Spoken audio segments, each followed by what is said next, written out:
here it is, everyone. This is the 2020 Ford Fusion SE. Let's take a look at it.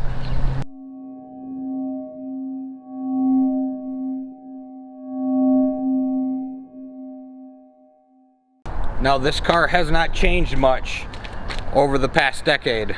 Not much at all. We have a 14 and really they look very, very identical. There's just very few changes on like the interior, mainly the dash cluster, and then your safety features. I think that's the biggest difference with these cars now, and this thing has an amazing safety system full of features and everything.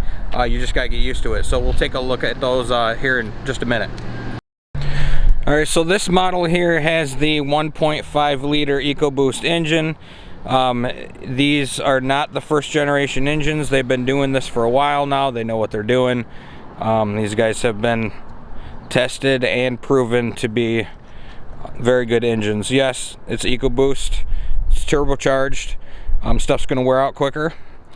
That's, you know, personally why we have just the inline 4 in ours, but these things are amazing for gas mileage and power. So definitely not skimping under the hood here. And as we walk around it, the styling has pretty much stayed the same, like I said. This one here is the 105A equipment group. This one has still the advanced halogen headlights. They're not the LED. They don't have the LED trim ring around them. These are still the advanced halogen. These were amazing when they first came out because all you had was halogen. Very few vehicles had LED headlights on them. So now it's funny because I get in this thing after driving my truck at night with the LED headlights, and there's a big difference. But still very, very good headlight system in this thing. This guy is the Shadow Black. The most popular model here, this is the SE, so this is like the XLT of the F-150. But sharp looking car, very sharp looking car. So as we walk around to the back, a couple of the things that have changed throughout the years are the tail lights, and they still are LED tail lights. They're just different styles depending on what you get, what year you get, what trim level you get.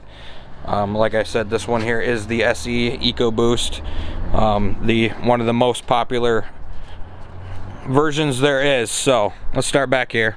We already did the engine. Let's do the trunk. Plenty of room. I mean, this thing, I mean, you're gonna be able to store. You got a big family, lots of groceries, definitely. Then you got your reverse camera right under there where the license plate goes. The wheels, yeah, these are pretty much standard wheels for these cars unless you get into like the titanium package or whatever, but nonetheless just about the same that what we got. So back seat, because everybody who buys these pretty much has kids. So this one's got the black cloth interior, very comfortable. The seats form so you don't do a whole lot of moving around. Decent amount of leg room in here. So I'm definitely not the tallest guy in the world, but I have no problem sitting back here, and I have not adjusted the front seat whatsoever. The front seat is where I was driving this thing, and I have a ton of leg room. Yes, I am only 5'8". Yes, don't tease me. My parents aren't big, but I fit back here, no problem. Your kids, booster seats, car seats, they're gonna be fine back here, definitely. What else we got back here? Got the armrest here with a cup holder. Your safety restraints for your car seats are behind there as well. You have one in the middle and one on each side. Climate vents back here, and it looks like we got 12-volt power back down there. Nice pockets in the seats. Overall, very nice. So looking up front now, not a whole lot has changed, like I said. One thing here is you do not have the shifter anymore. This dial here is how you shift from park to reverse to neutral to drive to low. That takes some getting used to because I always rest my arm on that shifter, whether I'm in my F-150 or my 14 Fusion. So it takes some getting used to. I'm not sure if I like that or not. But here, very much, very roomy for a mid-size car, very roomy. All right, as we get into the driver's seat here, you have the famous Ford GT headlight switch. All right, here we are on the inside, folks, and you have the updated sync system here, which is great. It's got, this one's got navigation. You got audio, your climate control, your phone options, navigation, mobile apps. One of my favorite parts here is this auto climate control. I love it.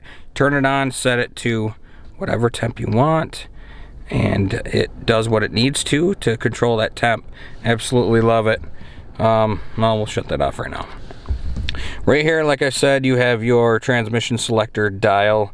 Not liking it, but electric parking brake, sport mode for the transmission, and then auto off. You can shut your auto off for when your car's warmed up. You turn up, pull up to the traffic light or whatever, and it shuts off. You can shut that off. So here at the instrument cluster, you have the entertainment side here, and you have your vehicle side here. Just to go through these real quick, display mode, miles per hour, you can go through here, switch to whatever your preference is. Adaptive cruise control is on the stock right here. You push this button and it turns lane keeping, view, and your adaptive cruise control on right there with a little car between the lanes. And you can also change your adaptive cruise control distance right here with these guys right here. Shorter distance, larger distance. I love this feature. I absolutely love it. So here you've got all your favorite, here you got all your favorite settings. You've got your adaptive cruise control, your driver alert, lane keeping system, pre-collision, rear park aid, traction control, blind spot, cross traffic.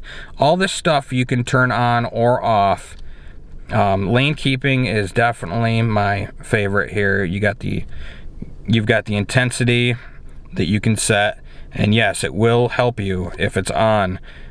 If you're getting close to the center line or the shoulder line, it will slightly turn the steering wheel back, and we will get into that when I take it for a spin. So that is pretty much the interior, guys. If you've been in a Fusion before, not a whole lot has changed whatsoever. Alright, here we are driving, and I love this. Definitely another one of my favorite features. But I just turn it on, I listen to Pandora. You know, it streams it from my phone right to sync, and I just don't have to worry about anything else. That's all I do, listen to Pandora. No, almost. So we are getting ready to get on the highway, so I am going to turn my cruise control on and my lane keeping on. So right now I am perfectly between the two lines in the road, as you can see. And this guy here, if you get close to one side, that line will turn yellow. And the lines are only green if it's reading the lines. So let's get a little close to the one on the left. It turns yellow, and then it slightly turns the steering wheel right to get me back on track. And then sometimes it gives you a warning message saying, "You are naughty. Make sure you keep your hands on the wheel." Let's see if we can't get it to do that. So right now I am cruising in cruise control. You can see in front of the car on the display there, it is showing another car. That's because it is sensing that car right there in front of me, and it will keep its distance. Now right now you can see the line between the two cars. There's just one line, so I can use my fancy button right here and I can add distance with this button right here through between me and that car.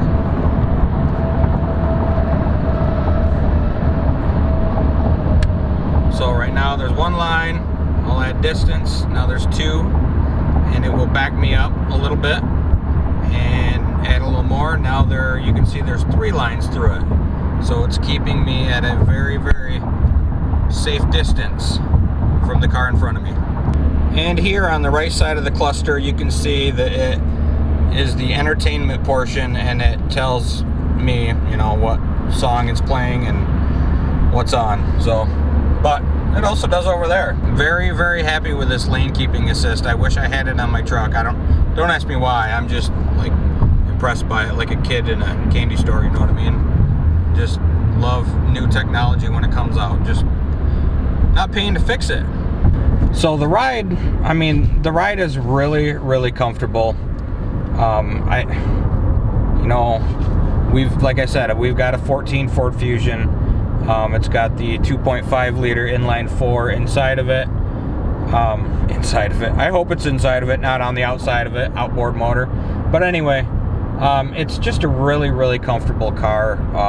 They're not that expensive, especially if you buy them used. I'm not trying to sell you a used car here. I'm actually reviewing a brand new one, but definitely worth the money, I think, if you're looking for, you know, comfort, room for the family without breaking the bank, buying an SUV or a crossover. It's very, very nice sedan. Now, being here in Michigan, I'm not gonna lie, it's a low car, and you can get all-wheel drive models, but they are a lot more expensive. Now the EcoBoost, this thing right now, yeah, it's only been around for 800 miles, but it says it's averaging 27.9 miles to the gallon. I don't know if that's been highway, city, primarily one or the other, I don't know.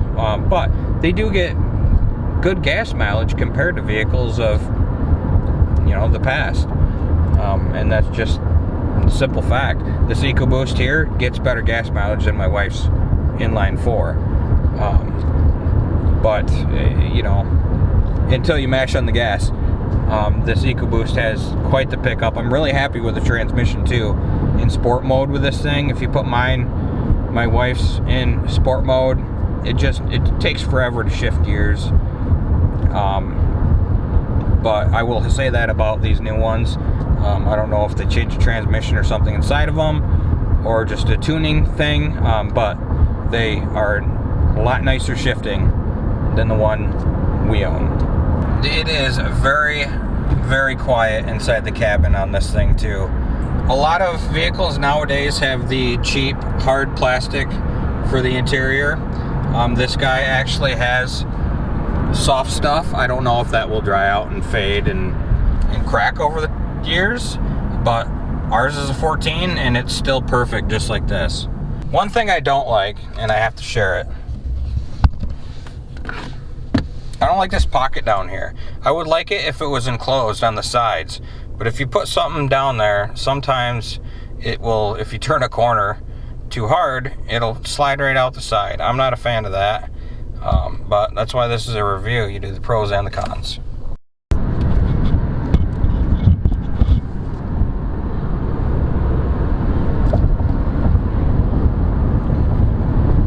Alright, so I got a couple of night clips for you guys as well. The advanced halogens, the brights are on right now. I remember when we got my wife's Fusion, the advanced halogens were such an upgrade. One cool thing that I just saw, I don't know if it's cool or not, you gotta get used to it, but I got off the highway and adjusted my speedometer down, and it actually applied the brake slightly to get my speed down to what I set it to. I don't know if I like that or not.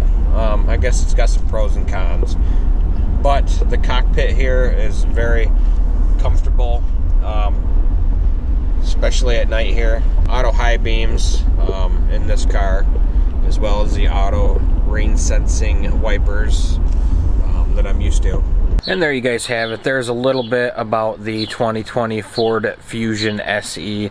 I absolutely love the Fusion lineup, though it hasn't changed for very much for many years. I don't really think it needs to. It's a wonderful family sedan, great gas mileage. I haven't had any issues with ours. Not to say there aren't any, but maybe we're just lucky.